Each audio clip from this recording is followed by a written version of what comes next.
Hey guys, I hope you're having a great time of preparing for your Easter services. You're good, having a good Friday.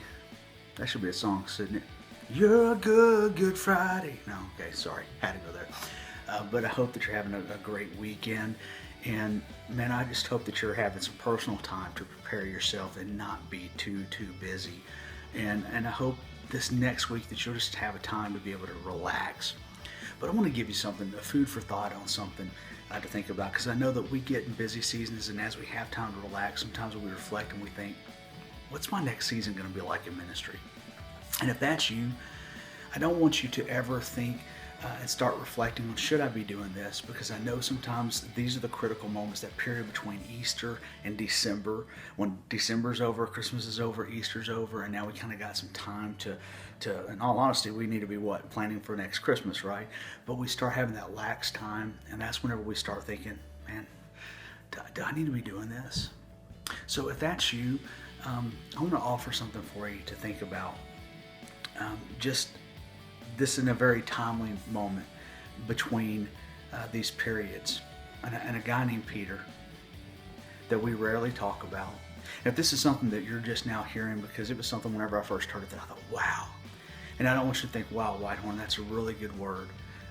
Don't give me any credit for it. Obviously, give God credit for it. But I heard some of this for the first time from a great guy that I've grown to know and love, named Eric Hill. It's Christy Knockel's brother. Great guy. You should really look him up and listen to him from time to time. He's got some great word to say. But man, there's a story about Peter that we've heard bits and pieces of the story before, but to put them together in such a way that really encapsulates those moments when we have highs and lows in our life, of how God sees them all and still loves us throughout. And I just want to take you on that journey for a moment, especially this time of year when we're talking about Jesus's death, burial, and then resurrection, and Peter's part in that too as well. So I'm going to talk about first a supper, and then talk about a breakfast. Yeah, breakfast. We don't ever talk about that, do we? You see, as the story that we know, when Peter denied Jesus, and Peter was told by Jesus that, you're going to deny me 3 times. And of course, Peter said, no, I would never, ever deny you. And he said, yeah, you're going to deny me before the cock crows 3 times tonight. You're going to deny me. And of course, we know how the story goes. In the garden, Jesus was taken away, and Peter sees all this, and they scatter. So here they are, and the word says that Peter was in the courtyard. Small details matter. In the middle of the courtyard would have been this big, huge, like charcoal fire, and that's important, because the things that we don't get in the Bible are sights, sounds, smells, all these 3D, 4D almost things that we don't get. So think about this charcoal fire.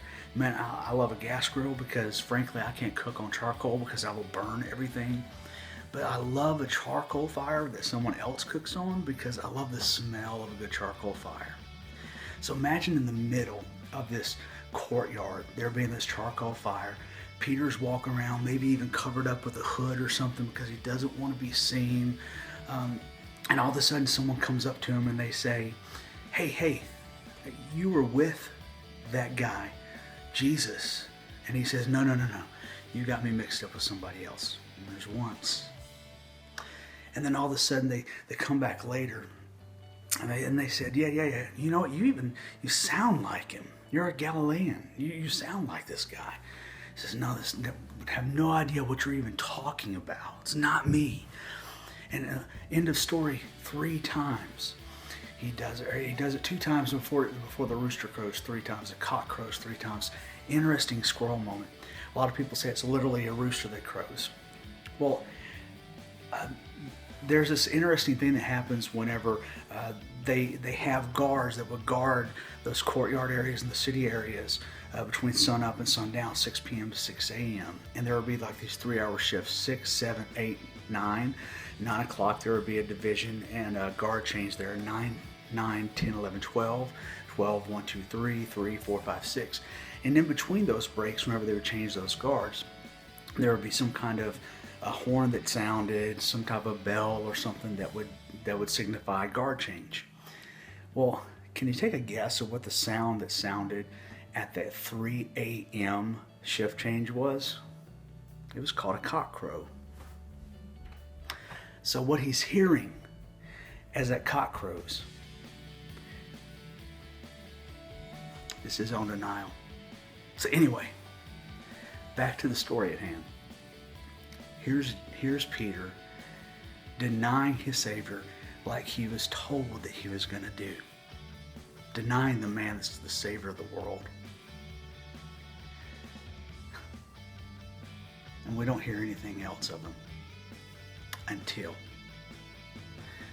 the grave is found to be empty. An important moment. The stone. We fixate on the stone so much. That stone wasn't rolled away so that Jesus could get let out. That stone was rolled away so we could see in, plain and simple. But all of a sudden, Mary comes to the grave and sees that the stone is rolled away. Jesus isn't there. And he sees a messenger that's there that tells him something interesting. We say it all the time at Easter time. He is not here. Now, we know that. But what comes after that? It says to go and tell the disciples and Peter. Why do they say that? Why did he say that? Is it all of a sudden he's kicked out of the boys' club because he denied him? Go and tell my disciples. Go and tell the disciples and Peter.